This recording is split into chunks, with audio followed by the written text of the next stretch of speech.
ഖത്തറിലെ പ്രവാസി മലയാളി കുട്ടികളുടെ സൗഹൃദ കൂട്ടായ്മയായ millennium kids kiss mega show സംഘടിപ്പിക്കുന്നു.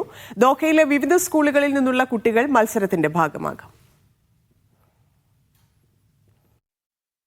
25ാം വാർഷികാഘോഷങ്ങളുടെ ഭാഗമായി കേരളം നമ്മുടെ കേരളം എന്ന വിഷയത്തിലാണ് ക്വിസ് മത്സരം. വ്യാഴം വെള്ളി ദിവസങ്ങളിൽ ദോഹ ഒലിവ് ഇന്റർനാഷണൽ സ്കൂൾ ഷോക്ക് വേദിയാകും. കേരളത്തിൻ്റെ കല, സാഹിത്യം, സംസ്കാരം, കായികം തുടങ്ങിയ മേഖലകളിൽ പ്രവാസി വിദ്യാർത്ഥികൾക്ക് കൂടുതൽ അറിവും അഭിമാനവും വളർത്തുകയാണ് മത്സരത്തിൻ്റെ ലക്ഷ്യം. ആദ്യമായിട്ടാണ് 450 ടീംസിന് വേണ്ടി കൂടുതൽ ആൾക്കാർ പങ്കെടുക്കുന്നത്. അതിൽ ഞങ്ങൾ എഴുത്തു പരീക്ഷയിലൂടെ ഒരു 50 ടീംസിനെ തിരഞ്ഞെടുക്കുന്നു. എന്നിട്ട് സെമി ഫൈനലിൽ സ്റ്റേജിൽ വെച്ച് നടത്തി 25 ടീമിൽ നിന്ന് 16 പേരെ ഫൈനലിലേക്ക് നമ്മൾ സെലക്ട് ചെയ്യുന്നു. അങ്ങനെ ജൂനിയേഴ്സിന് 8 സീനിയേഴ്സിന് 8 പേരായിരിക്കും മത്സരത്തിൽ സ്റ്റേജിലുണ്ടാകുന്നത്.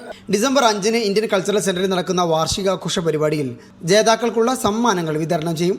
ഹരീഷ് സന്തോഷ്, പല്ലവി സുധാകരൻ, രതീഷ് പാറപ്പുറത്ത് തുടങ്ങിയവർ വാർത്താ സമ്മേളനത്തിൽ പങ്കെടുത്തു. Media 1 Doha.